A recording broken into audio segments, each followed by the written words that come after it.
Bonjour à toutes et à tous, alors on va se retrouver pour la 139e guerre de notre clan. Je n'ai pas pu vous montrer les précédentes parce que j'étais en vacances, mais je vais quand même vous montrer le résultat. Alors on en a gagné deux, puis on en a perdu une contre un clan vietnamien. Je sais pas exactement ce qui s'est passé vu que j'ai pas trop pu me connecter vu que j'étais à l'étranger, mais apparemment c'était une guerre à 20 contre 20 avec 13 HDV10 de leur côté et 10 HDV10 d'une autre. Et eux avaient pas d'HDV8 alors que nous on en avait. Et, et on a un peu, enfin je sais pas trop ce qui s'est passé mais on a perdu. Donc voilà, c'est dommage mais bon ça arrive. Donc la guerre que je vais vous présenter c'est celle contre ce clan russe que je sais pas prononcer, excusez-moi.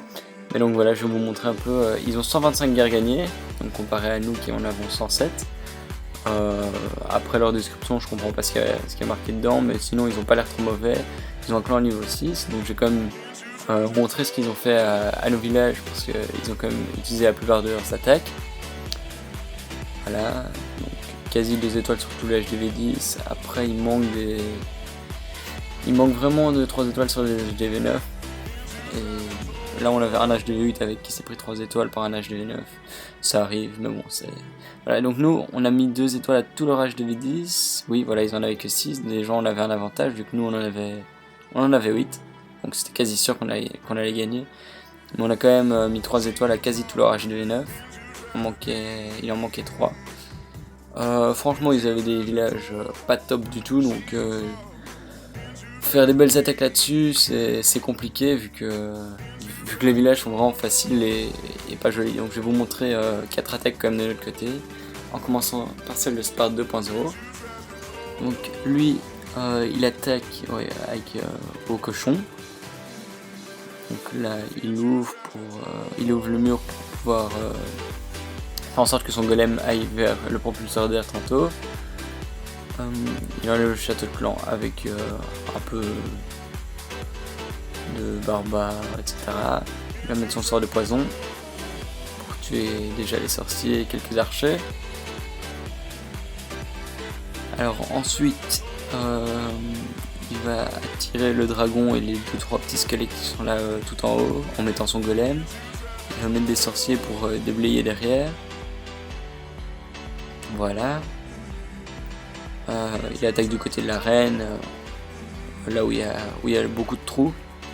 Ouais, beaucoup de trous où il y a les bombes géantes qui peuvent être. Donc là il en a déjà déclenché une. Le dragon il est mort. Le roi et la reine qui vont partir au centre bientôt. Avec les golems.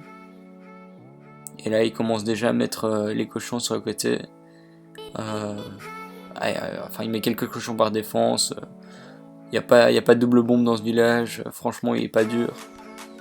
Mais bon, il n'y avait rien de bien mieux. À vous montrer en tout cas. Donc voilà.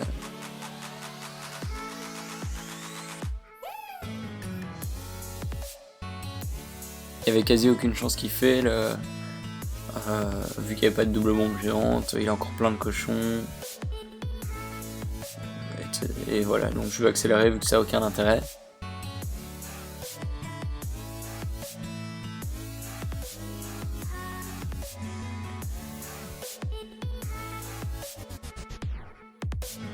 Ah, 3 étoiles.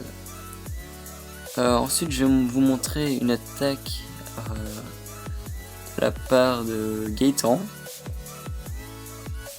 Alors ici, il attaque aussi au cochon. Il va essayer de passer par un des endroits où il peut avoir des doubles bombes géantes avec ses golems pour aller vers la reine qui a tué, donc tout en déminant les bombes géantes.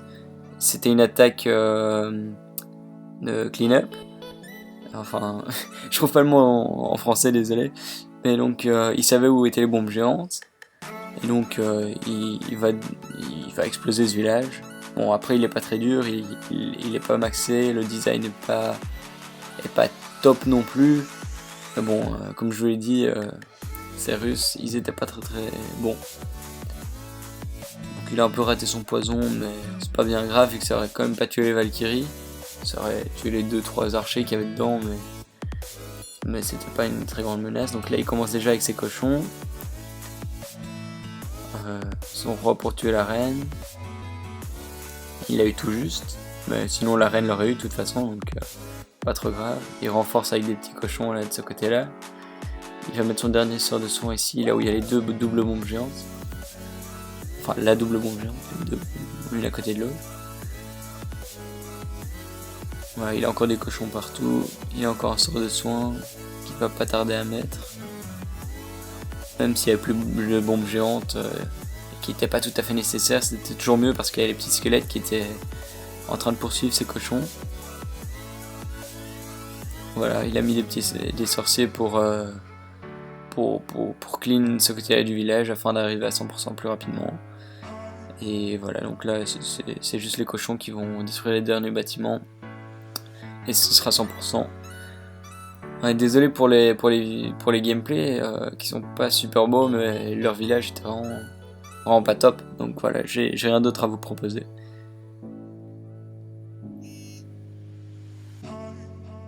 Oups.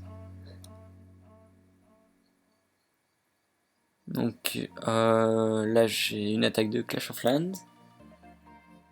Alors là ça se voit, c'est évident qu'il faut faire une attaque par le bas ou par le haut, avec des Valkyries ou en Goiwi ou autre chose, pour défoncer les 4 anti-aériennes, la reine, et après il suffit de mettre quelques ballons derrière et c'est 100% assuré. Donc voilà, il aurait pu le faire aussi au cochon parce que vous avez remarqué il y a les 4 bombes qui sont en bas, donc pas très judicieux de les avoir placées là. Mais bon, de toute façon le village aurait été détruit qu'elle soit là ou pas là. Donc voilà, là il commence déjà à mettre les ballons sur le côté, sur les tours d'archer, vu qu'elles étaient totalement hors de portée des anti-aériennes qui vont être détruites dans une seconde. Voilà, après ça il reste juste 2 tours d'archer qui peuvent tuer ces ballons et des pièges, mais je doute qu'il y en ait assez pour tuer tous ces ballons. Et il a encore plein de troupes, donc le 100% est assuré. Je vais accélérer parce que à nouveau ça n'a pas trop d'intérêt de regarder au ralenti le clean-up. Voilà, un 100%. Après, j'ai pas vraiment d'autres bons gameplay à vous montrer. Je vais vous montrer une attaque de Ragnar, un HDV10. Bon, même si c'est clair que qu'il va lui mettre 3 étoiles, vu que sinon c'est un bon gros fail. Mais vu qu'il n'y a rien d'autre, je vais vous montrer ça. Donc là, il est allé un peu fort sur les sorciers, mais ça passe vu que le village était vraiment simple. Il va mettre 2 petits sapeurs pour faire rentrer ce golem là. Ici le sort de saut pour rentrer direct au centre. Après ça, ce qu'il avait prévu en fait, c'était de casser les anti-aériennes avec toute sa composition et de mettre les ballons ensuite. Mais vous allez voir que en fait il a même pas besoin de déployer les ballons et qu'il garde même un sort à la fin, tellement le village était pas très bien designé. Bon, ça arrive et on va pas se plaindre non plus qu'on ait de temps en temps une guerre un peu plus facile.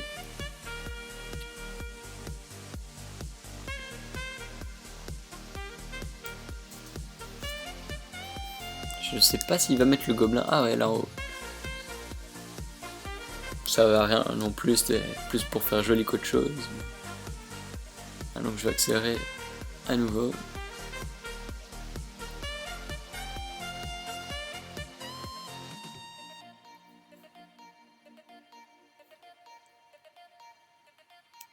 Aussi avec ces héros là, 24 et 33, sur un HDV9 ça fait vraiment un gros carnage.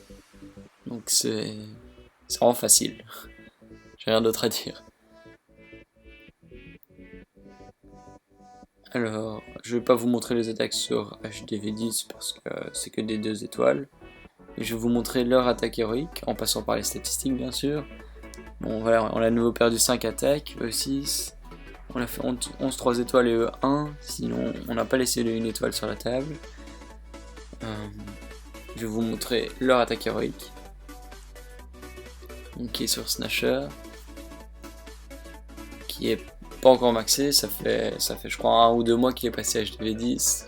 Il s'est surtout concentré sur ses troupes offensives plutôt que son village au niveau défensif.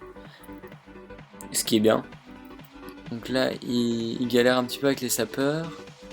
Et ça, c'est quelque chose que je comprends vraiment pas.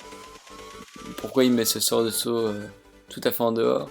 Ou bien il aurait pu le mettre un peu plus haut pour aller direct au centre. Ou bien il aurait pu amener quelques sapeurs en plus et en mettre qu'un seul et prendre un autre sort de gel ou un autre sort de rage. Bon, je dirais plus un sort de gel vu qu'il en a qu'un. Mais bon, voilà, c'est quelque chose que je comprends pas. Et qui, je trouve, est pas hyper utile. Mais bon, après, il est pas maxé non plus, donc l'attaquant, Nick, va pouvoir quand même lui caler 2 étoiles.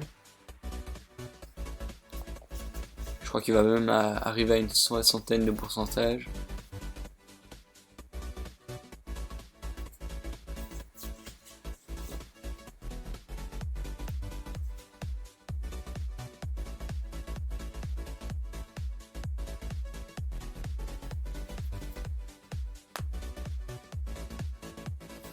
Voilà.